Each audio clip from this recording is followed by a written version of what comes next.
إن الحمد لله نحمده ونستعينه ونستغفره ونعوذ بالله من شرور أنفسنا ومن سيئات أعمالنا من يهده الله فلا مضل له ومن يضلل فلا هادي له أشهد أن لا إله إلا الله وأشهد أن محمدا عبده ورسوله اللهم صل على نبينا محمد وعلى آل محمد كما صليت على إبراهيم وعلى آل إبراهيم إنك حميد مجيد يا أيها الذين آمنوا اتقوا الله حق تقاته ولا تموتن إلا وأنتم مسلمون يا أيها الذين آمنوا اتقوا الله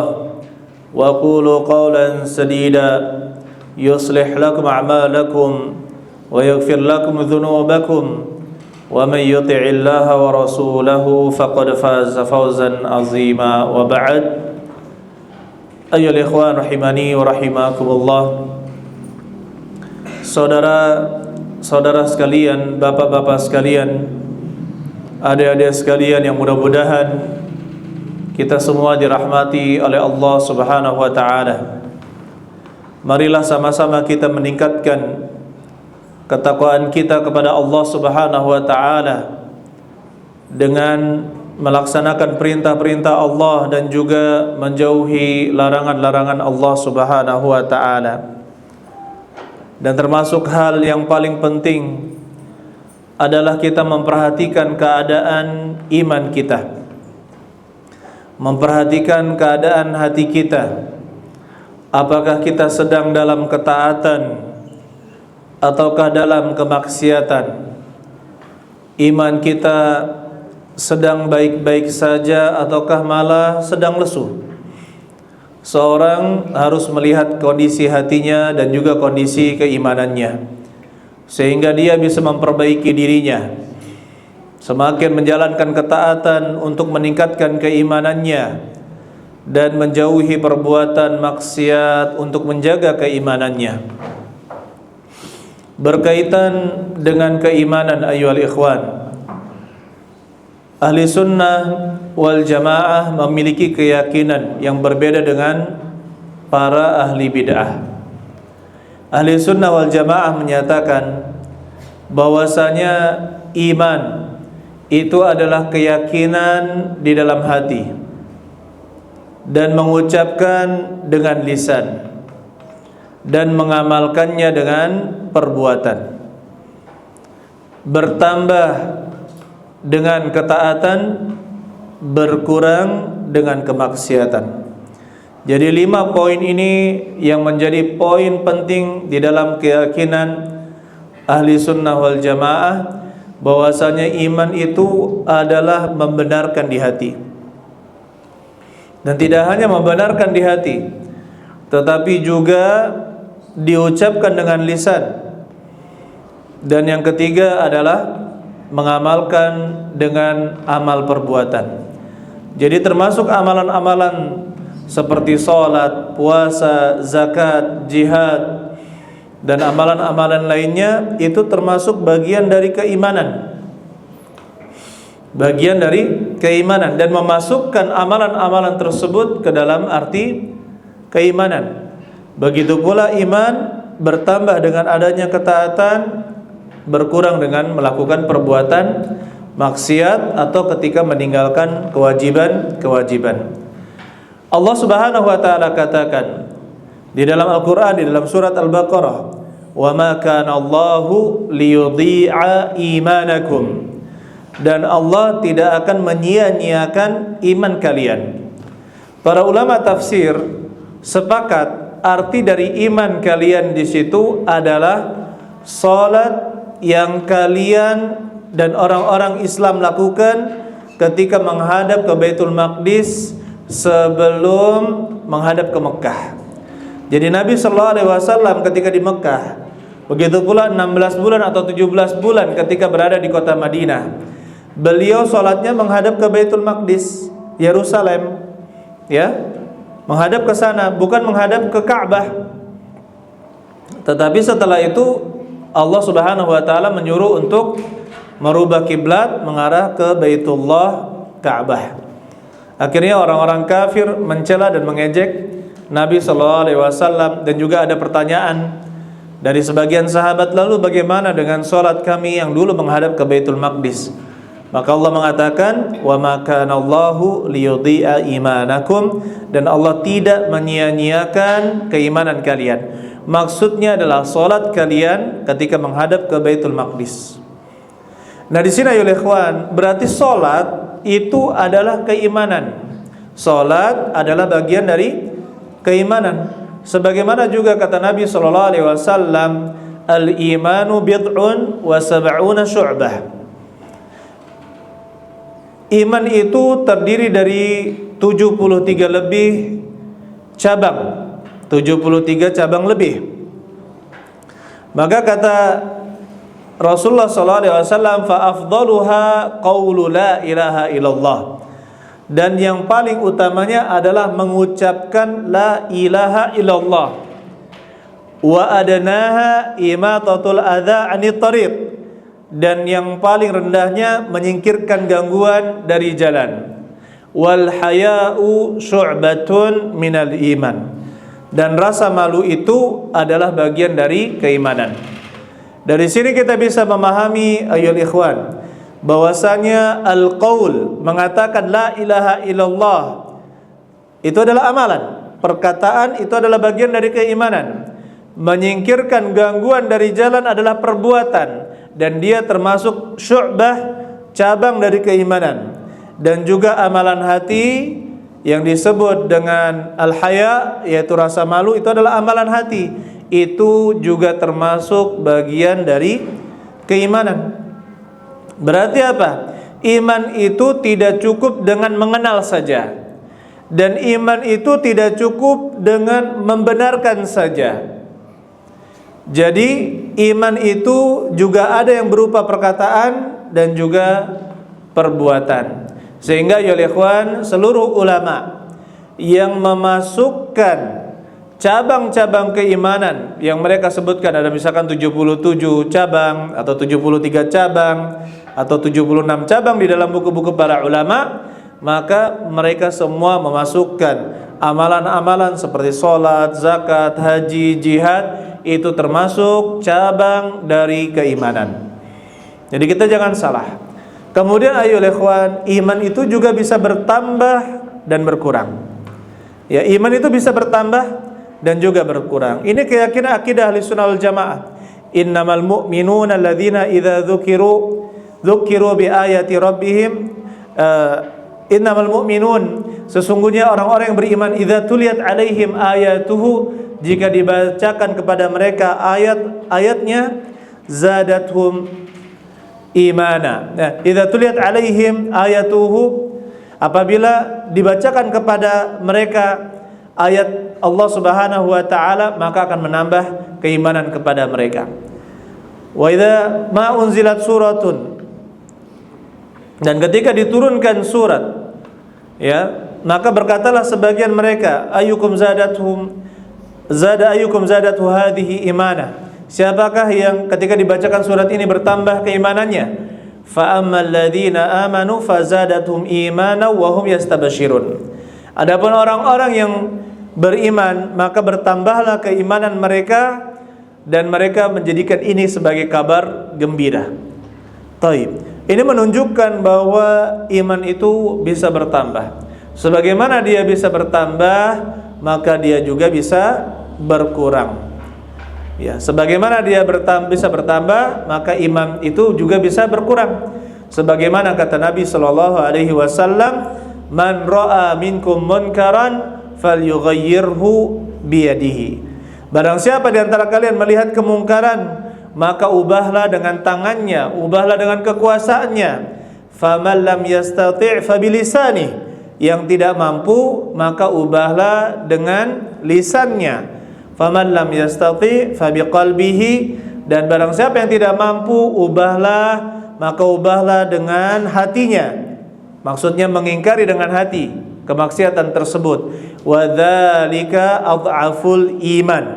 Kata Nabi sallallahu alaihi wasallam, yang itu adalah selemah-lemah iman. Hanya mengingkari dengan hati, tidak ada perbuatan, tidak ada perkataan yang dilakukan untuk mengingkari kemungkaran, itu adalah selemah-lemah keimanan seorang mukmin. Dan di dalam riwayat lain, walaisa wara'a dzalika, dan tidak ada di balik itu ya cabang keimanan sedikit pun. Oleh karena itu ya ikhwan, ya termasuk ini nasihat, apabila kita melihat kemungkaran maka kita ingkari.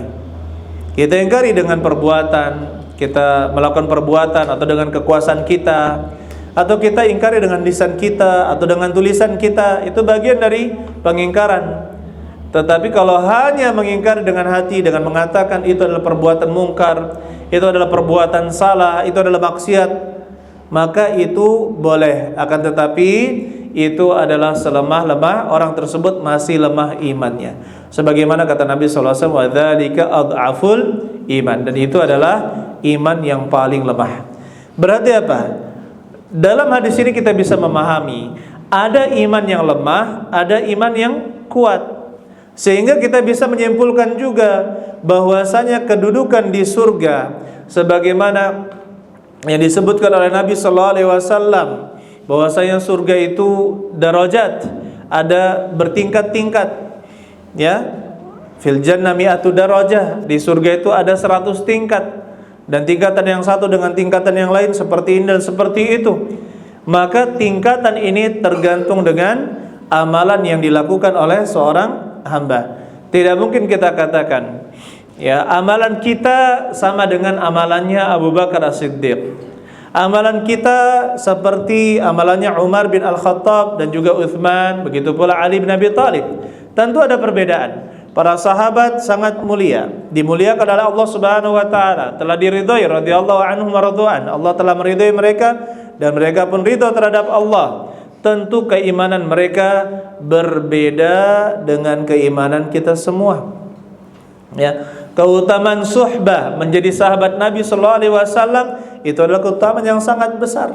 Bagaimana mungkin kita katakan keimanan kita sama dengan keimanan para sahabat Nabi sallallahu alaihi wasallam? Jauh dan sangat jauh. Jangankan itu ayyuhal ikhwan rahimani wa rahimakumullah. Manusia sekarang ini, kaum mukminin, meninggalkan istrinya saja untuk beriktikaf selama berapa hari, itu terasa berat. Yang istrinya juga demikian, suaminya meninggalkan untuk iktikaf, maka merasa berat. Di sana di zaman Nabi sallallahu alaihi wasallam dan setelahnya, meninggalkan istrinya 3 bulan untuk berjihad, mempertaruhkan nyawa menghadapi musuh-musuh Allah Subhanahu wa taala. Taruhannya adalah hidup dan mati, mengorbankan harta untuk berjihad. Ya, harga baju perang itu sangat mahal, harga senjata sangat mahal. Kuda itu juga sangat mahal di zaman dahulu. Mereka membeli itu, mengorbankan harta, kemudian mempertaruhkan jiwanya demi i'la kalimatillah, meninggikan kalimat Allah Subhanahu wa taala. Ini sekarang baru pergi 3 hari sudah pusing istrinya. Dia juga sudah pusing, ya. Bagaimana kalau meninggalkan untuk berjihad di jalan Allah Subhanahu wa taala? Maka ayyuhal ikhwan rahimani wa rahimakumullah, kondisi keimanan kita berbeda dengan para sahabat Nabi sallallahu alaihi wasallam. Oleh karena itu kita meyakini iman itu bertambah dan juga berkurang. Barakallahu li wa lakum wa jami'il muslimin.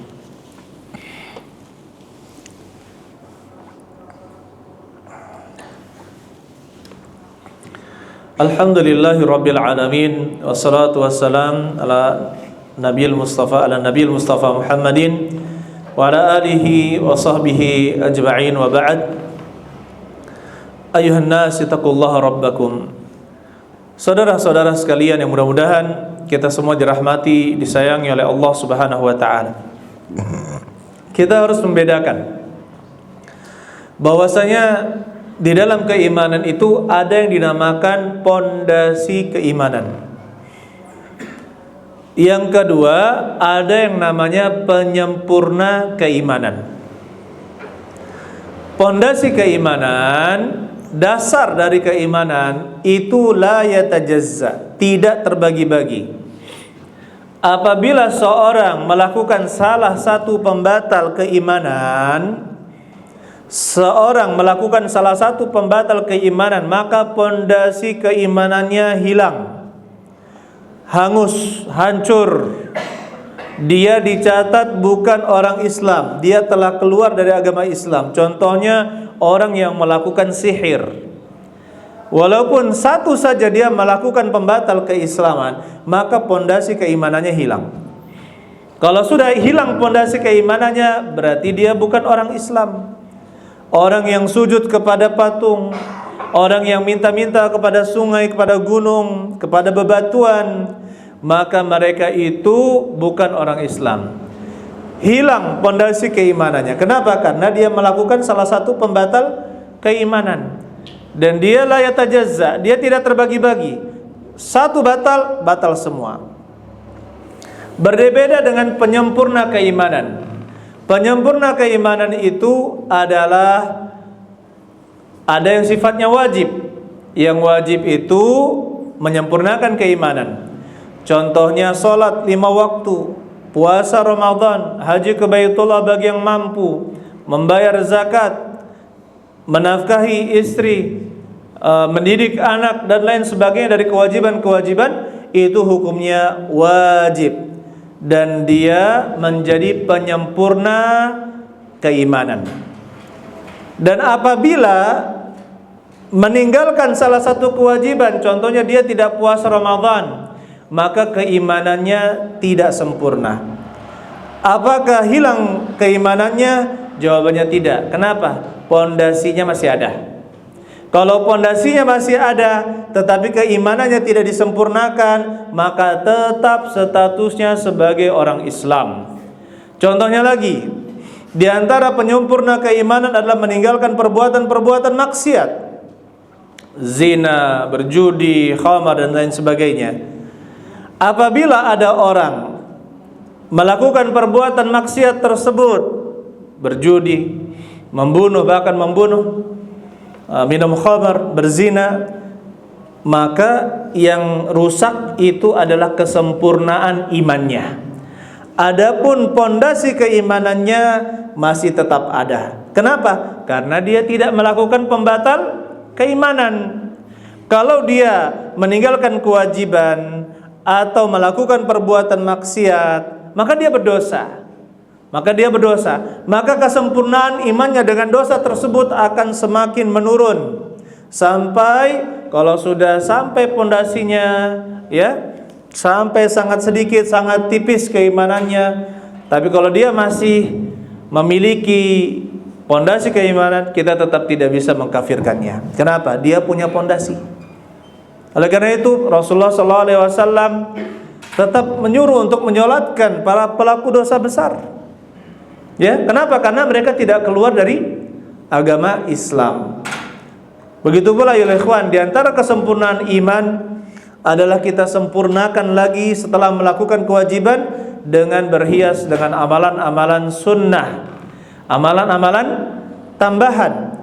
Dengan demikian, ketika kita wala yazalu abdi, kata Allah Subhanahu wa taala, senantiasa hambaku mendekatkan diri kepadaku bin nawafili hatta uhibbah. Ya, dengan amalan-amalan tambahan sampai saya mencintainya.